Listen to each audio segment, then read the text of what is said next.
Como falamos no último bloco, um caso do reality Casamento às Cegas gerou polêmica nas redes. Após uma participante relatar sofrer abuso sexual do marido, ele esperava ela dormir para tentar ter as relações. Isso é caracterizado por abuso? Sim, e não importa que ele seja marido, namorado ou parceiro. Já falamos sobre como isso se caracteriza uma relação abusiva, como procurar ajuda, e agora eu também vou conversar com o advogado Arthur para entender as leis perante a um caso deste tipo. Boa tarde, doutor Arthur, bem-vindo ao Ver Mais novamente. E já nos conte, isso é realmente por lei um abuso? Boa tarde, Duda. É um abuso, né? Dependendo, claro, da maneira com que é realizado. A gente tem que fazer, às vezes, a divisão sobre isso, sabe? Porque, às vezes, a pessoa está deitada ao lado e a pessoa busca fazer um carinho para ver se vai ter alguma relação. Isso não é um abuso. Então, tem que ter esse cuidado também, né? Porque senão a gente vai começar a não poder ter mais carinho nenhum, porque alguém tem que procurar o outro para querer a relação.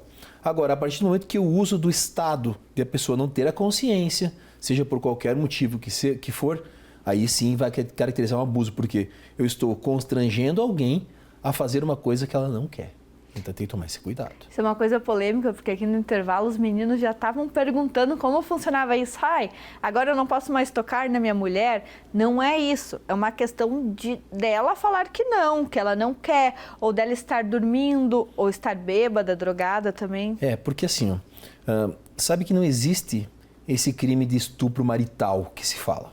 Existe um projeto de lei, inclusive, que é de 2023, querendo transformar isso em crime, mas não vai mexer na pena do crime. E vou dizer para ti, não precisa, tá? Porque o crime de estupro, que é constranger alguém mediante violência sexual, mediante violência ou grave ameaça, a manter relações sexuais, conjunção carnal ou qualquer outro ato libidinoso, vamos assim dizer, né? Que é sim, passar a mão quando a pessoa não quer, passar o órgão no outro que também não quer, dar um beijo de forma que seja sexual, que a gente chama de beijo lascivo, né, que passa do limite, que demonstra intenção sexual quando a pessoa não quer. Então tem que ter esse sentimento que a pessoa não quer. Óbvio que, como vocês falaram, esse exemplo que tu falou do intervalo, que é bem interessante, porque a gente tem que ter um cuidado nisso.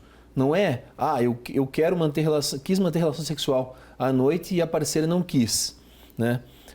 Se a parceira não quis e se manifestou, ok.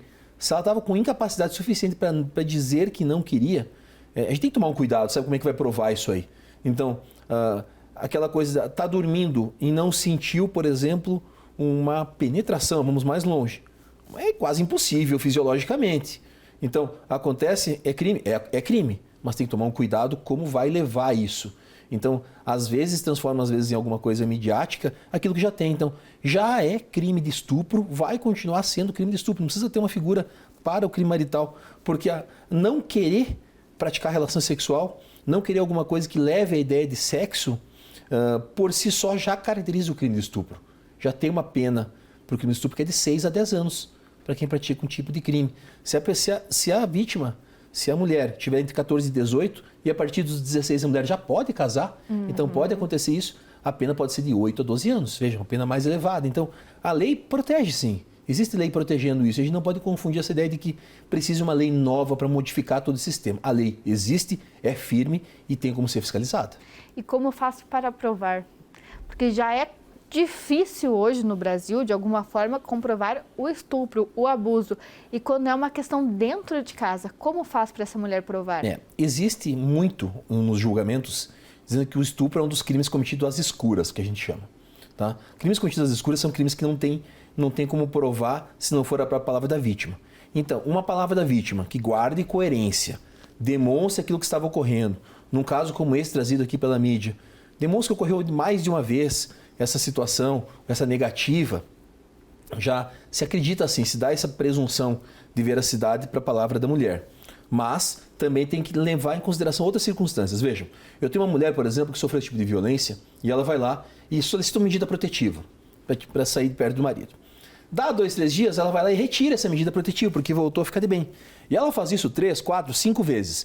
E imagina que na 6ª vez seja real ou todas as vezes foram reais. Veja que às vezes utilizada a medida protetiva de forma errada, que é retirar a medida logo na sequência, dizer que não ocorreu tal situação, pode fazer com que a justiça não acredite nela quando vai ocorrer. Então, a vítima também tem que ter um certo cuidado quando for utilizados os meios que existem disponíveis. Então, posso solicitar uma medida protetiva numa situação dessa? Pode. A presunção é de que isso vai dar certo, mas que guarde coerência, saiba as consequências da atitude para que depois não haja uma presunção em contrário senso. Ou seja, fazer com que a vítima, que realmente é vítima, a justiça passe a olhar e dizer assim, ela teve 3, 4 medidas protetivas e retirou essas medidas, ela pode estar mentindo, ela pode estar faltando com a verdade. Então, existe um cuidado que deve se ter quando se trata disso, para que não fuja de um justo. Então, a prova é difícil? É. Por isso que tem que guardar coerência a todos os fatos. Guardou coerência, é mais fácil acreditar que ocorreu. E como faz para buscar essa medida protetiva quando realmente é necessário e fazer essa denúncia do abuso? Medida protetiva, vou falar para o Chapecó, a nossa realidade aqui, né? Nós temos Delegacia de Proteção à Criança, Mulher, Adolescente e Idoso, né? A DPCAM. No horário comercial, vamos assim dizer, ir direto à DPCAM e buscar esse pedido, né? Lá tem delegada especializada nisso, a doutora competentíssima nessa área, para poder dar esse apoio, uma equipe de apoio. Se não está funcionando e a qualquer tempo, vai direto para qualquer delegacia que seja para ocorrer. E se estiver ocorrendo o caso, Polícia Militar. Ligar para o 190 para atendimento imediato nesse sentido. Isso aí, sempre denunciar e reforçando, né? Aqui a gente está dando o exemplo aí da Ingrid, uma mulher que sofreu. Acontece também com os homens, então os homens também podem procurar ajuda. Podem também, e é normal que aconteça nessas situações. Muito obrigada, Arthur. E por aqui o Ver Mais de hoje fica por aqui. Amanhã, a partir da 1h20 da tarde, logo após o Balanço Geral, o Ver Mais está de volta. E para rever todo o conteúdo é só acessar ndplay.com.br e aproveitar a nossa plataforma de vídeo.